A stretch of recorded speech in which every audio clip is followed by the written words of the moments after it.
Hello everybody, welcome back to our YouTube channel. Today in this video I am talking about Tesla stock.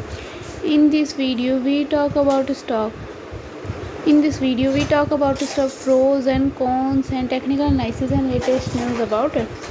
Stock is trading at 277.90 US dollar with 2.17% positive in a day. We can easily see stock was volatile for a day. The volume of stock was recently at all-time high, so the fundamental stock is much pretty better than other penny stock. Before buying and selling the stock, please consult your financial advisor. Today's video is done. Thanks for watching. Please subscribe my YouTube channel and like the video and also comment all related queries.